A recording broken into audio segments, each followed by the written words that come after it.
नमस्कार दोस्तों। आज हम स्टडी करने वाले हैं IRPWAM का चैप्टर नंबर 12। हमने इसे हिंदी भाषा में लिया है और इस चैप्टर में करेक्शन स्लिप के द्वारा कुछ करेक्शंस किए गए थे। उन करेक्शंस को भी इनमें इनकॉर्पोरेट कर दिया गया है। करेक्शंस को हिंदी में ट्रांसलेट इसलिए नहीं किया गया कि कोड और मैनुअल्स को वास्तविक ट्रांसलेट करने का अधिकार लॉ मिनिस्ट्री के पास होता है, तो हम उसे अंग्रेजी में दिए हुए हैं, उसी को हिंदी में समझाने का प्रयास करेंगे। हमने उसे हिंदी में कन्वर्ट टेक्स्ट को नहीं किया है, बिल्कुल बिल्कुल वैसे ही इसमें रखा गया है जैसा कि वे पब्लिश हुए थे। तो आइए शुरू करते हैं आज का चैप्टर।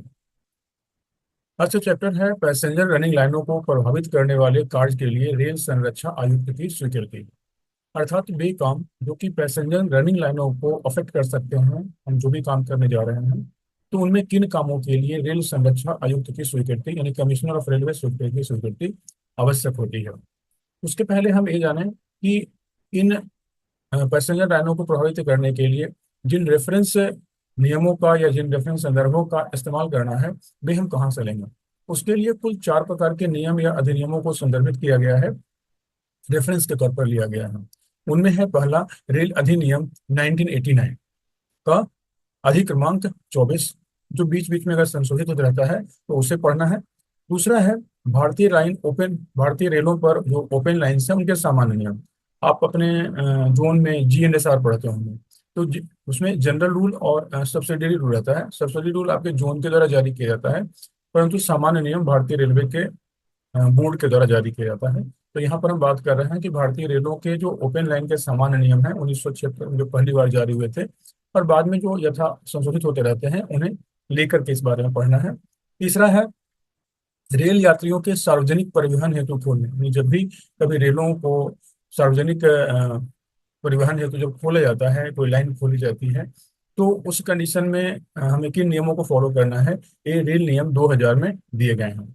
साथ ही साथ रेलों को बिछाने या अन्य उसके बगल में स्ट्रक्चर कोई खड़ा करने, ऐसी चीजों के लिए जो भारतीय रेलवे की आयाम अनुसूची दी गई है, जिसे कि हम सामान्य भाषा में SOD के नाम से जानते हैं, तो उन इन 4 नियम और अधिनियमों को इसमें संदर्भित करेंगे। और इसी के द्वारा कमिश्नर ऑफ रेलवे सेफ्टी के जो अधिकार हैं, जहाँ क्या कर्तव्य हैं, किन कामों के लिए कमिश्नर ऑफ रेलवे की स्वीकृति आवश्यक है, वो हम इसमें से देखेंगे। आखिरकार इन ऊपर के नियमों में क्या क्या चीज दिया हुआ है, तो इन दस्तावेजों में इस बात का वर्णन किया गया है कि जो परिचित परिचालित लाइनें हैं यानी रनिंग लाइनें हैं, इस पर प्रभावित करने वाले किसी कार्य के लिए इस पर कब आरंभ करना है, कब प्रयोग में लाना है, या किसी नए खंड को यातायात संचालन के खोलने के पहले स्वीकृति प्रदान करनी है, इन सब की कार्य विधि इन उपरोक्त 4 प्रकार के नियमों और अधिनियमों में वर्णित है। और साथ ही साथ इनको स्वीकृति प्रदान करने के लिए जो सक्षम अधिकारी है, उनका क्या उल्लेख किया गया है, यानी कहाँ पर उल्लेख है, इन सब का भी इसमें वर्णन दिया गया है। जैसा कि अभी आप दिखाते हैं, जैसे ये है रेल अधिनियम 1989 का अधिनियम संख्या 24, इसलिए वहां पर लिखा हो रहता है 24 ऑफ 1989 या 1979 का 24।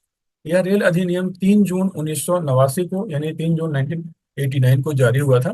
विस्तृत तौर पर अगर पढ़ना है तो इसका लिंक आप हम इसमें दे देंगे और आप इसे पढ़ सकते हैं विस्तृत तौर पर। बाकी अगर आप इसे सर्च करें गूगल में जाकर के तो भी आपको यह मिल जाएगा। वापस आते हैं हम पुनः अपने सब्जेक्ट पर।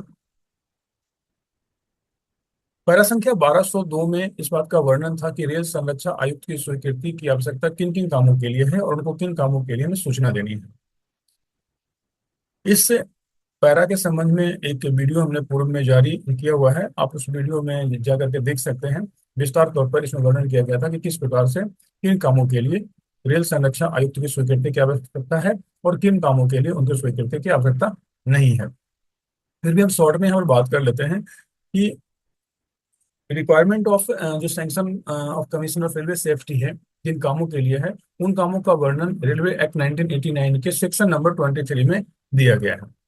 और रेलवे जो general opening for public passengers हैं, जो कैरेज पैसेंजर्स हैं, उसके चैप्टर नंबर 7 में दिया। तो ये दो चीजें आपको याद रखनी है, क्योंकि परीक्षा में इन बातों के बारे में पूछा जाता है कि जो इंडियन रेलवे 1989 का किस सेक्शन के तहत में कमिश्नर ऑफ रेलवे सेफ्टी के संबंध में एक चर्चा है, किन किन कामों की स्वीकृति लेनी है। और दूसरा railway opening for the public carriage और पैसेंजर रूल 2000 के किस चैप्टर में इस बात की चर्चा की गई है? तो चैप्टर नंबर 7। तो ये दो चीजें आप इसमें से याद रखें, ये इंपॉर्टेंट है। लेकिन इस बात में एक एक्सेप्शन दिया हुआ है कि इमरजेंसी के केसेस में, जिससे कि रनिंग लाइन को प्रभावित हो रही है, ऐसे किसी कामों को रिकवरी करने के लिए अगर हमको टेम्पररी अरेंजमेंट करते हैं, तो इस प्रकार के कामों के लिए कमिश्नर ऑफ रेलवे सेफ्टी की स्वीकृति की आवश्यकता नहीं पड़ती है, पर यह काम सिर्फ इमरजेंसी के लिए ही दिया गया है। आगे अगर हम इसको देखें तो इसमें हम पाएंगे किन किन कामों के लिए कमिश्नर ऑफ रेलवे सेफ्टी की स्वीकृति की आवश्यकता है। जैसे कि opening of additional line of railway and deviation line, जब भी किसी नई लाइन को खोलना हो या पुरानी लाइन में कोई डेविएशन करना हो, तो उसमें कमिश्नर ऑफ रेलवे सेफ्टी की स्वीकृति की आवश्यकता होती है। जब भी हमें कोई नए स्टेशन खोलने हो, जंक्शन खोलने हो या लेवल क्रॉसिंग खोलने हो, यार्ड की रीमॉडलिंग करनी हो या किसी मेजर और इंपॉर्टेंट ब्रिजेस की रीबिल्डिंग करनी हो। इसके साथ ही अगर हमारे पास कोई ऐसा वर्क है जिसका स्ट्रक्चर कैरेक्टर चेंज हो रहा है, जिसमें कि मटेरियल ही अफेक्ट हो रहा है, तो वैसे किसी कामों को करने के लिए भी सीआरएस की स्वीकृति की आवश्यकता है। अब यह कैसे डिफाइन होगा कि जो हम काम करने जा रहे हैं वो मटेरियली अफेक्ट कर रहा है उसके स्ट्रक्चरल कैरेक्टर को? तो इसको डिसाइड करने का अधिकार चीफ इंजीनियर कंस्ट्रक्शन, अगर कंस्ट्रक्शन वर्क चल रहा है, और ओपन लाइन में चीफ ट्रैक इंजीनियर या चीफ ब्रिज इंजीनियर के द्वारा इसे निर्धारित किया जाता है। इसके अलावा भी अगर सीटी या सीबी के विचार से अगर कोई ऐसा कार्य है जो कि लगता है कि जिसके लिए कि सीआरएस की स्वीकृति की आवश्यकता है, तो उन कामों को भी सीआरएस की स्वीकृति के लिए भेजा जा सकता है। लेकिन कुछ ऐसे ही काम हैं जिनके लिए सीआरएस की स्वीकृति की आवश्यकता नहीं पड़ती है। अब ये काम कौन कौन से हैं? तो जैसे फुट ओवर या रोड ओवर ब्रिजेस के कंस्ट्रक्शन, रीबिल्डिंग, उनके मॉडिफिकेशन और स्ट्रेंथनिंग के कामों के लिए सीआरएस की स्वीकृति की आवश्यकता नहीं होती है। इसके साथ ही साथ अगर हम माइनर ब्रिज के कंस्ट्रक्शंस करते हैं, रीबिल्डिंग करते हैं, रीगर्डिंग करते हैं या स्ट्रेंथनिंग करते हैं, तो उसके लिए भी सीआरएस की स्वीकृति की आवश्यकता नहीं होती है। माइनर ब्रिजेस के अलावा अन्य ब्रिजेस की रीगर्डरिंग और स्ट्रेंथनिंग का भी अगर काम होगा, तो उन सभी कामों के लिए भी सीआरएस की स्वीकृति की आवश्यकता नहीं होगी। और इसके अलावा मैंड लेवल क्रॉसिंग, अगर मैंड लेवल क्रॉसिंग का एलिमिनेशन करना हो, तो भी यहाँ पर उसकी स्वीकृति की आवश्यकता नहीं होगी। यहाँ पर हम अगर देखें तो यहाँ पर एक टर्म एक्स्ट्रा यहाँ पर आ रहा है, तो इसे हम यहाँ से हटा देते हैं, ये गलत है यहाँ पर।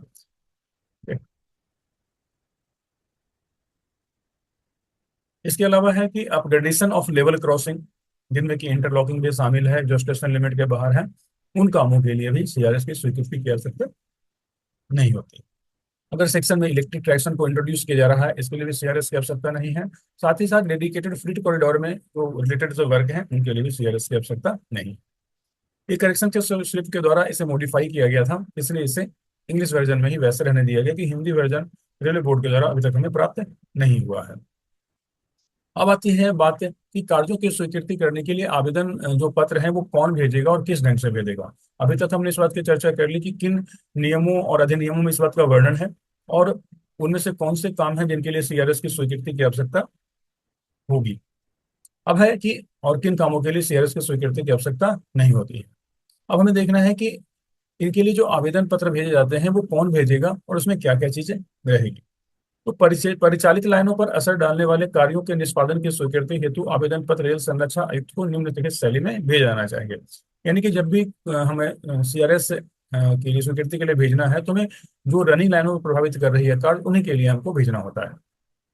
जैसे कि अगर डिविजनल वर्क है, डिविजनल वर्क में आप मान लीजिए कि जैसे ट्रैक के वर्क हो गए, पुल के वर्क हो गए, सिग्नल और इंटरलॉकिंग के संबंधित अगर वर्क हो गया, तो इन कामों को भेजने की जिम्मेदारी है वो किसके सिग्नेचर से जाएगी? तो वो सीनियर डीएन कोऑर्डिनेशन और सीनियर डीएसटी के द्वारा किया जाना चाहिए। मान लेते हैं कि यदि किसी मंडल में जो सीनियर जो मंडल इंजीनियर है या वरिष्ठ मंडल इंजीनियर है, उनका लेवल जो है वो कनिष्ठ प्रशासनिक अधिकारी यानी जेईजी ग्रेड का नहीं है, तो उस कंडीशन में उस आवेदन पत्र पर डीआरएम या एडीआरएम के हस्ताक्षर होने चाहिए। ये ध्यान रखने योग्य है कि सवाल पूछा जाता है कि अगर सीआरएस के सैंक्शन के लिए हमें एप्लीकेशन भेजना है, और डीएन और सीनियर डीएन और सीनियर डीएसटी अगर वो जूनियर एडमिनिस्ट्रेटिव ग्रेड के ऑफिसर अगर नहीं है, तो वैसे कंडीशन में उस पर जो सिग्नेचर होगा वो मंडल रेल प्रबंधक और अपर मंडल रेल प्रबंधक यानी डीआरएम और एडीआरएम के किए जाने चाहिए।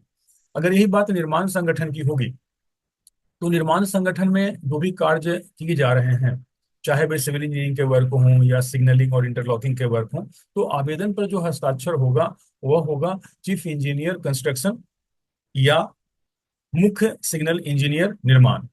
लेकिन इनके लिए कनिष्ठ प्रशासनिक अधिकारी द्वारा ही किए जा सकते हैं।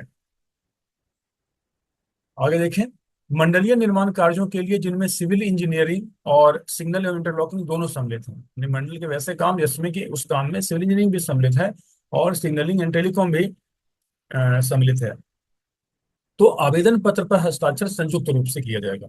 और इन संयुक्त रूप से हस्ताक्षर करने के लिए सिविल इंजीनियरिंग और सिग्नल एंड टेलीकॉम विभागों के कि जो कनिष्ठ प्रशासनिक अधिकारियों के द्वारा ही किए जा सकते हैं। अब मान लेगा कि कनिष्ठ प्रशासनिक अधिकारी नहीं है उन पदों पर, तो उस कंडीशन में उन आवेदन पर मंडल प्रबंधक या मंडल रेल प्रबंधक द्वारा हस्ताक्षर किए जाएंगे। अगर यह निर्माण संगठन यानी कंस्ट्रक्शन के वर्क हैं, तो उस कंडीशन में जो हस्ताक्षर होगा वो चीफ इंजीनियर कंस्ट्रक्शन और CST यानी चीफ मुख्य सिग्नल एवं दूरसंचार इंजीनियर निर्माण के प्रतिनिधि के रूप में जूनियर एडमिनिस्ट्रेटिव के अधिकारियों के द्वारा ही किया जा सकता है। रेल विद्युतीकरण संगठन द्वारा ओपन लाइन पर किए जाने वाला सिग्नलिंग एवं अंतरपासन कार्य यानी सिग्नलिंग एवं इंटरलॉकिंग के कार्य भारतीय रेल सिग्नल इंजीनियरिंग नियमावली में शामिल सिग्नल कार्य में दिए गए अनुदेशों के अनुसार ही किया जाना चाहिए। तो ये स्वाभाविक चीज है कि जब भी कोई भी रेल विद्युतीकरण संगठन के द्वारा अगर ओपन लाइन पर वो काम किया जा रहा है जिसमें सिग्नलिंग और इंटरलॉकिंग शामिल है, तो सिग्नलिंग इंटरलॉकिंग के कोड एंड मैनुअल्स को उसमें ध्यान रखा ही जाएगा। इसलिए कहा गया कि भारतीय रेल सिग्नल इंजीनियरिंग मैनुअल का उसमें नियम जो शामिल है उसके अनुदेशों के हिसाब से इसमें किया जाना चाहिए।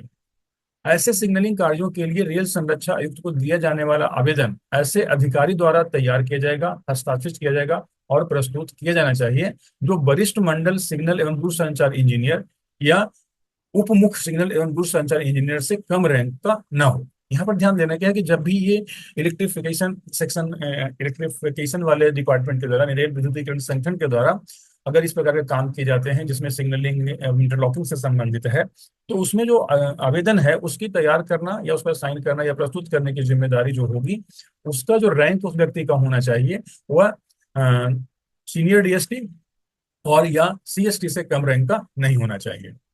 उप मुख्य सिग्नल एवं दूरसंचार इंजीनियर आरी सुरक्षा प्रमाण पत्र सहित प्रमाण पर प्रति हस्ताक्षर करेगा यानी कि काउंटर साइन करेगा। जो डिप्टी CST हैं आरी के, वे उस सेफ्टी सर्टिफिकेट पर काउंटर साइन उनका होना चाहिए।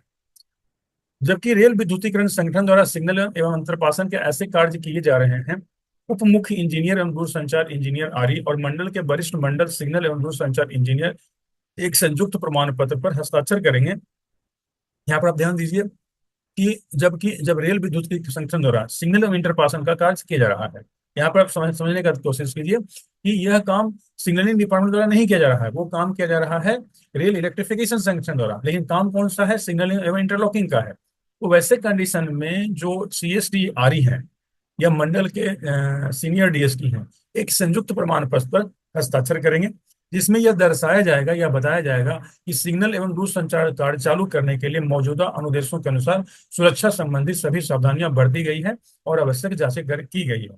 यहाँ पर इस बात को आप ध्यान दें कि चूंकि काम जो है वो सिग्नलिंग SNT डिपार्टमेंट का है, लेकिन काम कौन कर रहा है? काम कर रहा है आरी का।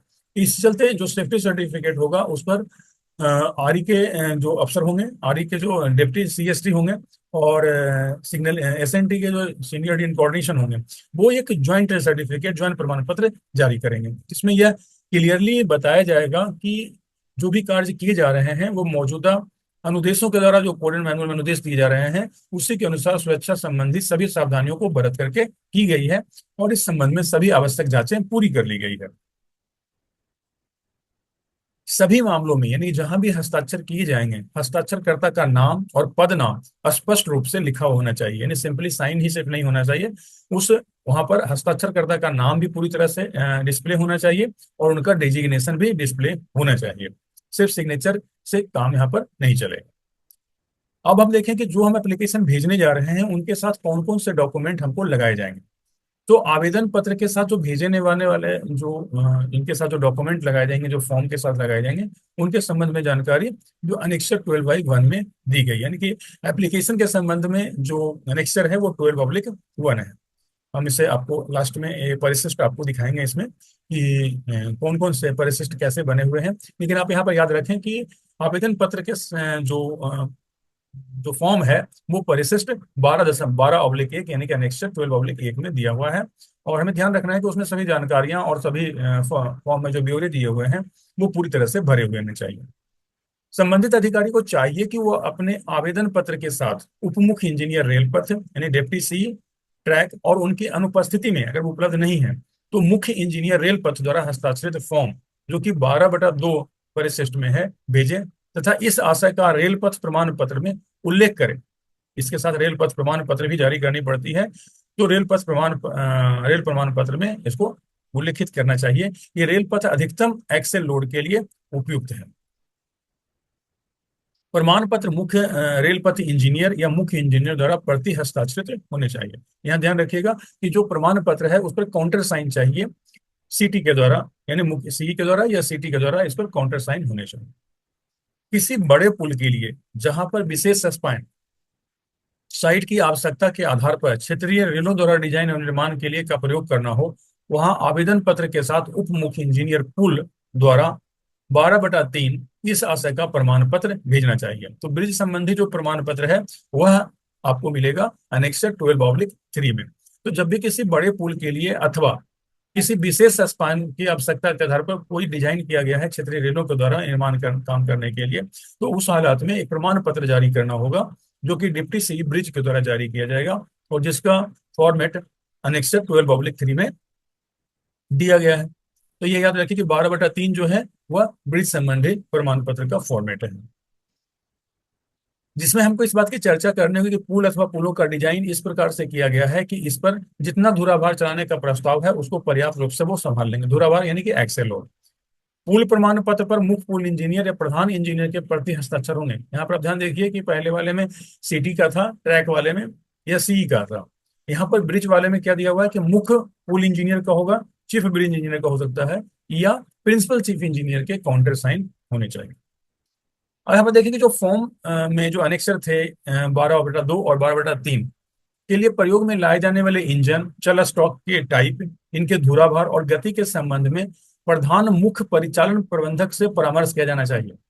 यहाँ पर देखिए कि यहाँ पर किसके बारे में बात की गई है? प्रधान मुख्य परिचालन प्रबंधक के द्वारा किया गया है, यानी कि सीओएम के बारे पीसीओएम के बारे में बात की जा रही है। तो पीसीओएम से इस बात की परामर्श किया जाना चाहिए। आवेदन के साथ परिचालन विभाग से प्राप्त यातायात संबंधी संचालन संबंधी नियम और यदि सिग्नल एवं दूरसंचार विभाग से विद्युत ब्लॉक सिग्नल कार्य संबंधी विशिष्टियां प्राप्त हुई हो तो उसे भी साथ में इसके साथ भेजा जाना चाहिए। जहां इलेक्ट्रिफाइड सेक्शन है या विद्युतीकृत अनुभाग के मामलों में वहां विद्युत विभाग द्वारा उपयुक्त प्रमाण पत्र दिया जाना चाहिए। तो जहां प्रमाण पत्र के बात के बारे में हम समझने का प्रयास करें तो जिस भी विभाग से संबंधित कोई भी उसमें इंटरफेरेंस होगा उन सभी विभाग से उस संबंध में एक प्रमाण पत्र हमें साथ में सबमिट करना होगा। संरक्षा प्रमाण पत्र प्रस्तुत करना, यानी इन आवेदन पत्रों के साथ साथ एक सेफ्टी सर्टिफिकेट भी जारी करनी पड़ती है। तो रेल संरक्षा आयुक्त स्वीकृति प्रदान करते समय कार्यों के निरीक्षण करने का प्रस्ताव कर भी सकते हैं और नहीं भी कर सकते हैं। यानी कि जब सीआरएस से हमने अनुमोदन मांगा है तो इसका दो तरीके हो सकते हैं। या तो सीआरएस से आकर के उस काम को जांच करें और उसके बाद अनुमोदन प्रदान करें, और दूसरा है कि बिना जांच किए भी वे डॉक्यूमेंट के आधार पर प्रमाण पत्र जारी कर दें, अनुमति अपनी प्रदान कर दें। तो यदि रेल संरक्षा युक्त कार्य को शुरू करने से पहले निरीक्षण करने का अगर निर्णय लेता है कि जांच करना चाहता है तो वह संबंधित अधिकारियों के साथ उसका निरीक्षण करने के बाद कार्य को शुरू करने की स्वीकृति लिखित रूप में प्रदान करेंगे। यानी कि वो आएंगे और वर्क को देखेंगे, उसके बाद जैसा उन्हें लगेगा उसी के आधार पर वो अपना अनुमोदन प्रदान करेंगे। लेकिन यदि रेल संरक्षा आयुक्त कार्य को शुरू करने से पहले निरीक्षण न करने का निर्णय लेता है तो उस कंडीशन में प्रभारी जो इंजीनियर होगा या इंजीनियर्स हो सकते हैं एक से ज्यादा, तो इस कार्य को शुरू करने के पहले फॉर्म संख्या जो 12/4 है में संरक्षा प्रमाण पत्र तथा प्रमाण पत्र जो कि फॉर्म में दिए गए हैं उसको पूरा भर के भेजेगा, यानी सेफ्टी सर्टिफिकेट पूरा भर को भेजेगा। और रेल सुरक्षा आयुक्त को ईमेल द्वारा सूचित किया जाएगा। संरक्षा प्रमाण पत्र की प्रतियां मंडल रेल प्रबंधक तथा प्रधान मुख्य इंजीनियर या प्रधान मुख्य सिग्नल एवं टेलीकॉम इंजीनियर के पास भी भेजी जानी चाहिए, जो इस सेफ्टी सर्टिफिकेट भेजेगा। इंजीनियरिंग कार्यों के लिए संरक्षा प्रमाण पत्र संबंधित सहायक मंडल इंजीनियर द्वारा भी हस्ताक्षरित होने चाहिए और उसके ऊपर में मंडल इंजीनियर द्वारा प्रति हस्ताक्षरित यानी काउंटर साइन होने चाहिए। यानी कि जो engineering certificate work site engineers के द्वारा दिया गया है, उस पर सहायक मंडल इंजीनियर यानी एडीएन के द्वारा भी हस्ताक्षरित होनी चाहिए, और उस पर डीएन के काउंटर साइन होना चाहिए। अब मान लिया कि यदि रेल संरक्षा आयुक्त कोई सशर्त स्वीकृति देता है, यानी कि जो आपने मांगा है बिल्कुल उसी रूप में स्वीकृति नहीं देता है, उसमें कोई कंडीशन अगर लगा देते हैं, तो इनको विशिष्ट रूप से प्रमाणित किया जाना चाहिए कि यथा निर्धारित शर्तें पूरी की गई हैं, यानी कि उन ओपनिंग करने के पहले उन सभी शर्तों को पूरी किया जाना चाहिए। यदि सिग्नल तथा इंटरलॉकिंग संबंधी कार्य सम्मिलित होंगे, तो संरक्षा प्रमाण पत्र पर सिग्नल एवं दूरसंचार विभाग के अधिकारियों द्वारा संयुक्त रूप से हस्ताक्षर किए जाएंगे। यानी जो सेफ्टी सर्टिफिकेट में अगर एसएनटी का भी काम अगर उसमें है, तो फिर सिग्नल एवं दूरसंचार के विभाग के अधिकारियों द्वारा भी कंबाइन रूप से हस्ताक्षर किए जाने होंगे। संरक्षा प्रमाण पत्र शीघ्रता पूर्वक भरकर रेल संरक्षा आयुक्त को भेजा जाना चाहिए।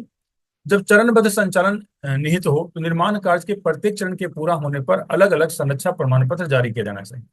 मान लें कि हमने जो वर्क हमारे पास है उसको हम एक बार में कंप्लीट नहीं कर पा रहे हैं, पार्ट पार्ट में उसका संचालन या ओपन कर रहे हैं, तो प्रत्येक चरण पूरा होने के बाद यदि उसके लिए अलग अलग संरक्षा प्रमाण पत्र मांगे जाने चाहिए और जारी किए जाने चाहिए। अब एक बात आती है कि अगर रेल संरक्षा आयुक्त द्वारा कार्य हेतु अनुमोदन दे दिया गया है और उस अनुमोदन से उन अनुमोदित नक्शों से में कोई डेविएशन आता है, तो उस स्थिति में हमको क्या करना चाहिए। यदि रेल संरक्षा आयुक्त द्वारा अनुमोदित नक्शे से कोई ऐसा विचलन करना आवश्यक हो जो लाइनों के विन्यास अथवा सिग्नल व्यवस्था या संचालन नियमों पर असर डालता हो, ध्यान रखना है, यदि अनुमोदन से अगर कोई विचलन है जिसके कारण की लाइनों के जो डिजाइन किए गए हैं, उनका कंस्ट्रक्शन किया गया, उनका विन्यास है या सिग्नलिंग व्यवस्था है या संचालन नियमों पर असर डालता हो, तो ऐसे परिवर्तन के लिए उनका संदर्भ देते हुए उसका पूर्व अनुमोदन प्राप्त किया जाना चाहिए। यानी सीआरएस से उसका भी अनुमोदन लिया जाना पड़ेगा अगर उस परिवर्तन से लाइनों के विन्यास, सिग्नलिंग व्यवस्था या संचालन नियम पर असर पड़ता हो।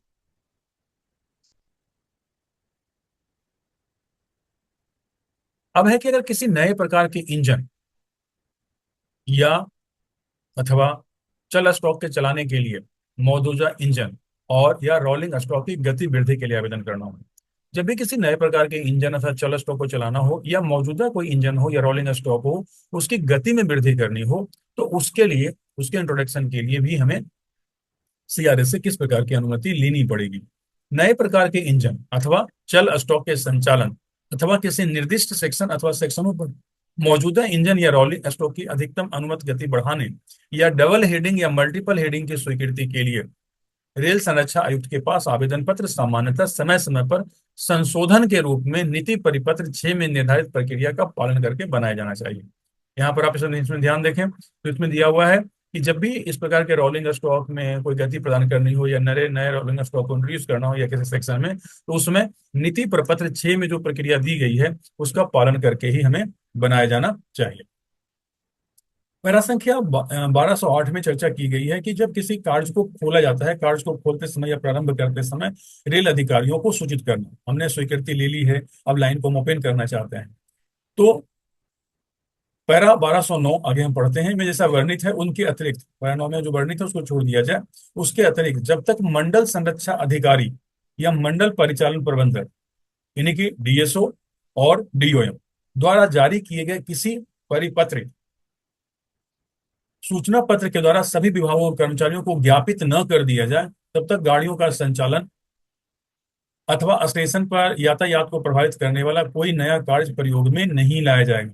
यानी हमने स्वीकृति भी ली है, एवरीथिंग सब कुछ रेडी है, फिर भी इसके बावजूद जब तक सीनियर डीएसओ और या डीएसओ या मंडल परिचालन प्रबंधक डीओएम के द्वारा इस संबंध में एक सूचना पत्र जारी नहीं किया जा सकता है, तब तक उसे उपयोग में नहीं लाया जाएगा। जब किसी नए अथवा परिशोधित संचालन नियमों को लागू करना हो, तब भी मंडल परिचालन प्रबंधक यानी कि डोम या मंडल संरक्षा अधिकारी यानी कि डीएसओ को कार्यों को शुरू करने की तिथि की समय पर सूचना दी जानी चाहिए, जिससे कि रनिंग स्टाफ को सही समय पर सूचना दी जा सके। यानी कार्य को शुरू करने के पहले सेफ्टी ऑफिसर और ऑपरेटिंग ऑफिसर को सूचना देना कंपलसरी है। जैसा कि पिछले हमने बात किया कि 1209 में से छोड़ करके, तो 1209 में ऐसा क्या दिया हुआ है, तो अगर दुर्घटनाओं के परिणाम स्वरूप अगर कोई कार्य किया जा रहा है जिसमें कि रेल पथ का बह जाना भी शामिल है, यानी किसी दुर्घटना के कारण रेल पथ प्रभावित हो चुका है, जो परिचालन वाले रेल पथ हैं, रनिंग रेल पथ है, वो प्रभावित हो चुका हो, या रेल पथ का बह गया हो, तो ऐसी परिस्थितियों में, जैसे कि शुरुआत में हमने चर्चा की थी, कुछ ऐसे भी काम थे कि विशेष परिस्थितियों में सीआरएस की मंजूरी की आवश्यकता नहीं होती है। तो रेल अधिनियम 1989 की धारा 24 में इस संबंध में वर्णित किया गया है, दुर्घटनाओं के मामले में कि कार्य विधि के बारे में बताई गई है। उसमें बताया गया कि यातायात का अगर अस्थायी निलंबन, जब रेलवे में किसी दुर्घटना हो गई हो जिसके परिणाम स्वरूप यातायात अस्थायी तौर पर बाधित हो गया, टेम्पररी रुक गया हो, और यदि रेलों की मूल लाइन तथा कार्य अपने मूल स्तर पर शीघ्रता से पुनः स्थापित कर दिए गए हों, यानी कि जो बाधाएं आई थी उन लाइनों को हमने पुनः अपने मौलिक स्तर पर रिस्टोर कर दिया गया हो, या संचार को भी पुनर्स्थापित कर गया हो, संचार व्यवस्था अगर फेल कर गई हो, तो अगर ऐसा कोई या कोई टेम्पोररी डाइवर्जन हमने बना दिया हो, हम ये सब काम इसलिए कर रहे हैं ताकि परिचालन को वापस लाया जा सके, परिचालन किया जा सके। तो ऐसी पुनः स्थापित मूल रेल लाइन और कार्य या अस्थायी पथांतर यानी कि डेविएशन लाइन जो हमारी बनाई गई है, उसके लिए आयुक्त के पूर्व निरीक्षण के बिना ही यात्रियों के सार्वजनिक वाहन के लिए कुछ शर्तों के आधार पर चालू किया जा सकता है। जैसा कि आपको पता था कि रेल परिचालन या रनिंग लाइनों पर कोई भी काम करेंगे तो हमको आवश्यकता पड़ेगी सीआरएस की स्वीकृति की। पर आपातकालीन परिस्थिति में जब रेल बह गई हो या रेलवे में इस प्रकार की कोई व्यवस्था होगी कि रेल का परिचालन संभव न हो या संचार व्यवस्था फेल कर गई हो, तो इनको जब भी हम रीस्टोर करते हैं, जैसे कि उस मूल लाइन की जगह पुनः दूसरी लाइन हमने बिछाई है, या वो लाइन बिछा नहीं पाते हैं तो उसकी जगह कोई डाइवर्जन लाइन बिछाई है, तो ऐसे किसी भी कामों को करने के लिए हमें सीआरएस की आवश्यकता नहीं है। पर इसके साथ कुछ शर्तें लागू की गई है, उन शर्तों का ध्यान हमें रखा जाना आवश्यक है कि दुर्घटना के परिणाम स्वरूप किए जा रहे कार्यों को प्रभावी रेलवे अधिकारी ने लिखित रूप में प्रमाणित किया गया है कि पुनः स्थापित रेल की लाइन और कार्यों का अस्थायी पथांतर के चालू किए जाने से उनकी राय में लोगों के लिए कोई खतरा पैदा नहीं होगा। अब सारी जिम्मेदारी जो है वो प्रभावी रेलवे अधिकारी के पास हो जाती है, क्योंकि सीआरएस ने इसमें अनुमति तो दी नहीं है। तो यहाँ पर यह प्रभावी रेलवे अधिकारी की जिम्मेदारी हो जाती है कि वो प्रमाणित करे कि उनकी उनके हिसाब से वहां पर कोई भी खतरा नहीं होगा, तभी वो इन लाइनों को चालू कर सकते हैं। साथ ही साथ लाइन और कार्यों के या पथांतर यानी कि डिवीजन लाइनों के या जो डाइवर्जन लाइनें हैं उनको चालू किए जाने की सूचना जो है आयुक्त को तुरंत भेजी जानी चाहिए। कि लाइन तो चालू कर दी जाएगी पर इसकी सूचना तुरंत ही सीआरएस को भेजी जानी चाहिए। अब आता है एक फॉर्म आता है 12/5। 12/5 पर प्रमाण पत्र जिसकी भाषा रेल अधिनियम 1989 जो 24 की धारा है 24 के अनुसार होनी चाहिए। इंजीनियरिंग विभाग के प्रभारी प्रतिनिधि द्वारा काम को शुरू करने के पहले लिखा और हस्ताक्षर किया जाना चाहिए। यह प्रमाण पत्र संबद्ध अधिकारियों को त्वरित माध्यम से जितनी जल्दी हो सके उस माध्यम से भेजा जाना चाहिए और उसकी पुष्टि पत्र द्वारा अनुसरित की जानी चाहिए।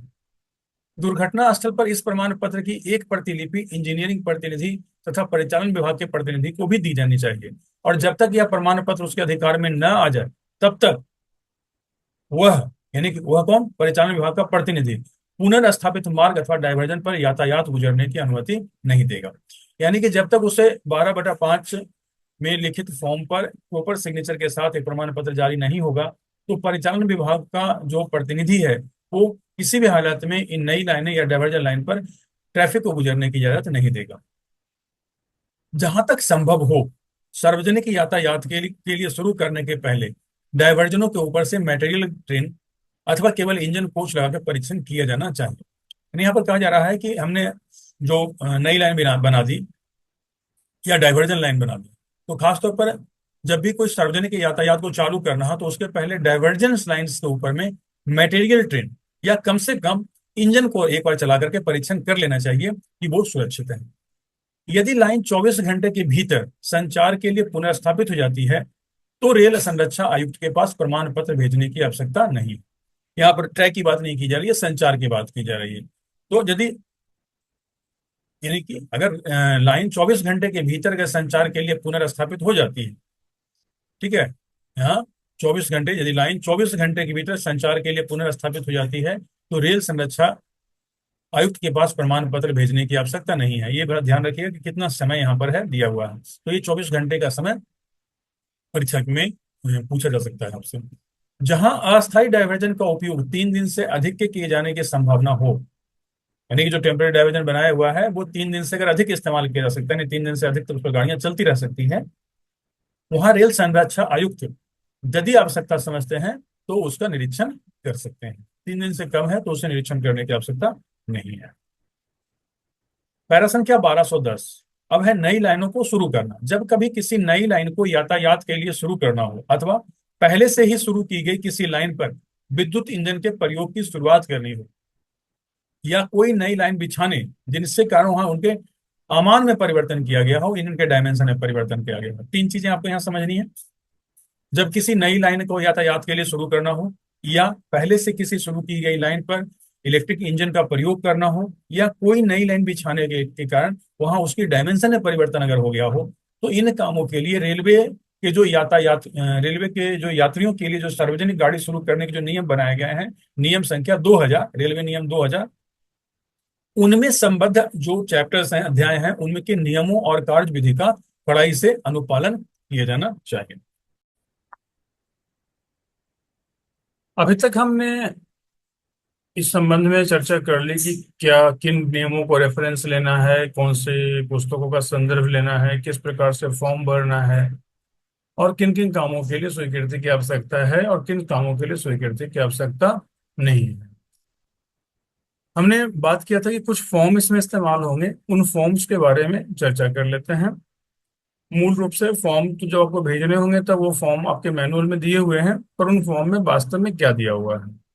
तो अनेक्सर जो 12/1 है, अनेक्सर 12/1, इसमें application for the sanction of work यानी सीआरएस के जो एप्लीकेशन होंगे वो 12/1 के फॉर्म में दी जाएंगे।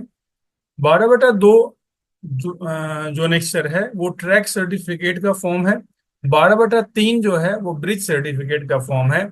और 12/4 है सेफ्टी सर्टिफिकेट का फॉर्म है। इस सेफ्टी सर्टिफिकेट का फॉर्म तब दिया जाता है जब किसी सेक्शन को खोलने के लिए सीआरएस के इंस्पेक्शन के बगैर हमें करना होता है, तो हमें 12/4 का सेफ्टी सर्टिफिकेट सीआरएस के पास भिजवाना होता है, जब वो बगैर सीआरएस सैंक्शन के भी अगर स्वीकृति मिलती है। और 12/5 है सर्टिफिकेट फॉर रीएस्टोरेशन आफ्टर एक्सीडेंट, यानी कि एक्सीडेंट के बाद जब ट्रैक रीस्टोर हो जाता है उसके लिए सर्टिफिकेट। तो कुल 5 प्रकार के अनेक्सर इस्तेमाल किए गए हैं। इन अनेक्सर को आप हमेशा ध्यान में रखें। 12/1 है एप्लीकेशन है, 12/2 ट्रैक से संबंधित है, 12/3 ब्रिज से संबंधित है, 12/4 सेफ्टी सर्टिफिकेट से संबंधित है, और 12/5 जो है वो certificate for restoration after accident है, इनसे संबंधित है। तो उम्मीद है कि इस चैप्टर में आपको जो जानकारियां चाहिए गई वो मिल गई होगी, और आप आसानी से सीआरएस से संबंधित किसी भी सवाल का परीक्षा में आप जवाब दे पाएंगे। अगर किसी प्रकार की समस्या है तो आप कमेंट बॉक्स में लिख करके पूछ सकते हैं। आपने इस वीडियो को अंत तक देखा, इसके लिए धन्यवाद। फिर से मिलेंगे एक नए वीडियो में।